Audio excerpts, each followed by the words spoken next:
ಒಬ್ಬ ಪೇಷಂಟ್ ಒಬ್ಬ ಡಾಕ್ಟರ್ ಹತ್ರ ಹೋಗ್ಬಿಟ್ಟು ಹೇಳ್ತಾನೆ, ಡಾಕ್ಟ್ರೆ ಸೊಂಟ ತುಂಬಾ ನೋವ್ತಿದೆ, ಒಂಚೂರು ಚೆಕ್ ಮಾಡಿ. ಡಾಕ್ಟರ್ ಕೇಳ್ತಾನೆ, ಇಷ್ಟೊಂದು ನೋವು ಹೆಂಗಾಯ್ತು? ಅದಕ್ಕೆ ಪೇಷಂಟ್ ಹೇಳ್ತಾನೆ, ನಾನ್ ನೈಟ್ ಶಿಫ್ಟ್ ಮುಗಿಸ್ಕೊಂಡು ಬೆಳಗ್ಗೆ 8 ಗಂಟೆಗೆ ನಾನ್ ಮನೆಗೆ ಹೋದೆ. ಹೋಗ್ ನೋಡಿದ್ರೆ ನನ್ನ ಹೆಂಡತಿ ಬೆಡ್ರೂಮ್ ಇಂದ ಏನೋ ಸೌಂಡ್ ಬರ್ತಾಯಿತ್ತು. ಹೊರಗಡೆ ಹೋಗ್ಬಿಟ್ಟು ಫುಲ್ ಚೆಕ್ ಮಾಡಿದೆ, ಏನು ಸಿಕ್ಕಿಲ್ಲ. ಕಿಟಕಿ ಹತ್ರ ಬಂದ್ ನೋಡ್ತೀನಿ, ಯಾರೋ ಒಬ್ಬ ಪ್ಯಾಂಟ್ ನ ಕೈಗೆ ಹಾಕೊಂಡು ಶರ್ಟ್ ನ ಕಾಲ್ ಹಾಕೊಂಡು ಓಡೋಯ್ತಿದ್ದ.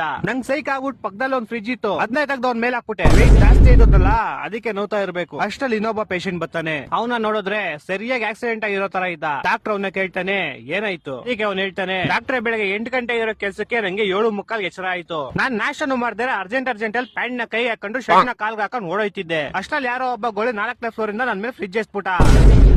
ಡಾಕ್ಟರ್ ಇದನ್ನ ಕೇಳಿ ಶಾಕ್ ಅಲ್ಲಿ ಇರ್ತಾನೆ. ಅಷ್ಟ್ರಲ್ಲಿ ಇನ್ನೊಬ್ಬ ಪೇಷಂಟ್ ಬರ್ತಾನೆ. ಅವ್ನಿಗೂ ಕೈ ಕಾಲೆಲ್ಲ ಫುಲ್ ಗಾಯ ಆಗಿರುತ್ತೆ, ನೋಡಿದ್ರೆ ಸೇಮ್ ಆಕ್ಸಿಡೆಂಟ್ ಆಗಿರೋ ತರ ಇರುತ್ತೆ. ಡಾಕ್ಟರ್ ಕೇಳ್ತಾನೆ, ಇವಾಗ ನಿಂಗೇನಪ್ಪ ಆಯ್ತು? ಏನಿಲ್ಲ ಡಾಕ್ಟ್ರೆ, ನಾನ್ ನನ್ ಪಾಡಿಗೆ ಫ್ರಿಜ್ ಅಲ್ಲಿ ಆರಾಮಾಗಿ ಕುತ್ಕೊಂಡಿದ್ದೆ. ಯಾರೋ ಒಬ್ಬ ಗೋಳಿ ಮಗ ಫ್ರಿಜ್ ನ ತಗ್ಬಿಟ್ಟು 4ನೇ ಫ್ಲೋರ್ ಇಂದ ಕೆಳಗೆ ಎಸ್ಬಿಟ್ಟ.